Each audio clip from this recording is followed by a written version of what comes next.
আসসালামু আলাইকুম। আমি ডক্টর তাহাজিব ইসলাম।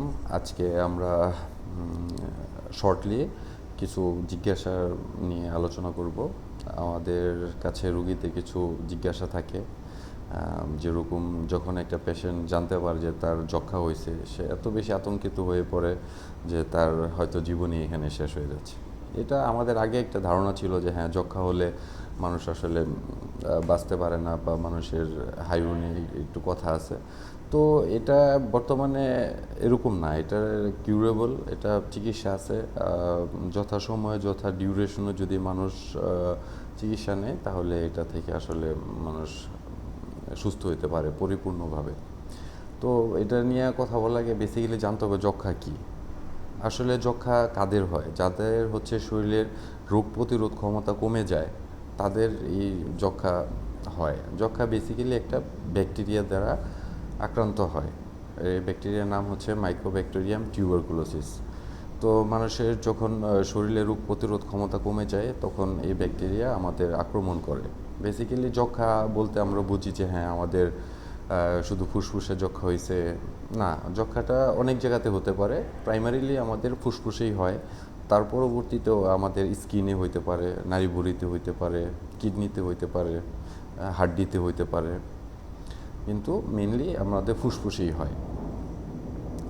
তো যক্ষ্মা হলে আমাদের আসলে কিছু কিছু লক্ষণ আছে যেগুলো দেখে আসলে বলা হয় যে হ্যাঁ, আপনার যক্ষ্মা হয়েছে। সেগুলোর মধ্যে ফার্স্ট হচ্ছে আপনার 3 সপ্তাহ বা তার বেশি পরিমাণ কাশি থাকবে, বেশি সময় কাশি থাকবে।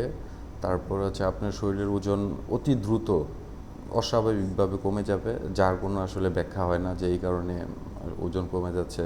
বিকেলের দিকে জ্বর আসতে পারে, খাওয়াতে চরম অরুচি আসবে, সে কোনো কিছুই খাইতে পারবে না, সারাদিন শুধু কাশতেই থাকবে।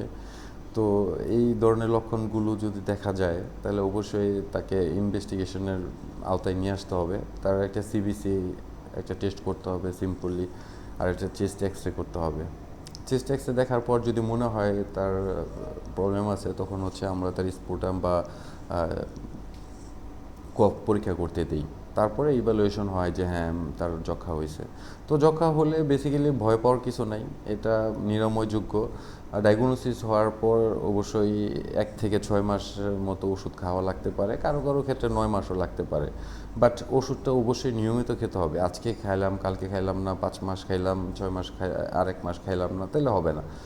এটা অবশ্যই আপনাকে 6 মাস খাইতে হবে। প্রয়োজন হলে 9 মাসও আপনাকে কন্টিনিউ করতে হইতে পারে। তাহলে এটা আপনার টোটালি পরিপূর্ণভাবে আপনি সুস্থ হয়ে যাবেন।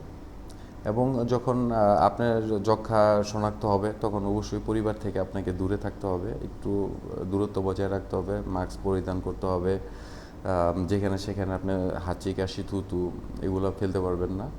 তো পরিবারকে সেফ রাখতে হবে। এবং চিকিৎসা নেওয়ার 14 দিন পর থেকে আপনি যদি কোনো জায়গায় কাজ করেন, তাহলে যদি মেডিসিন আজকে শুরু করেন, এর 14 দিন পর থেকে আপনি কাজে জয়েন করতে পারবেন।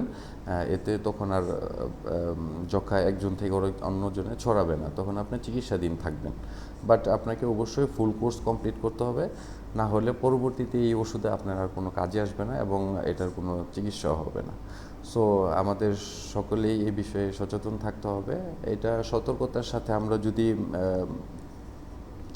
চিকিৎসা বা শনাক্ত করতে পারি, চিকিৎসা নিতে পারি, তাহলে এই রোগ থেকে আমরা সকলেই সেফ থাকতে পারবো। আর শরীরের ইমিউনিটি আমাদের বুস্ট আপ করতে হবে, ভিটামিন সি জাতীয় খাবার খেতে হবে, সবুজ শাকসবজি খেতে হবে, ব্রিদিং এক্সারসাইজ করতে হবে, কায়িক পরিশ্রম করতে হবে, অসুস্থ মানুষ থেকে আমাদের দূরত্ব বজায় রাখতে হবে, সিজন চেঞ্জ হওয়ার সময় আমাদের সচেতন থাকতে হবে, মাস্ক পরিধান করতে হবে। তো এই জিনিসগুলা যদি আমরা সুন্দরভাবে মেনে চলতে পারি তাহলে এই রোগ থেকে আমরা পরিত্রাণ লাভ করতে পারবো এবং সুস্থভাবে বাঁচতে পারবো। সকলকে ধন্যবাদ। আসসালামু আলাইকুম।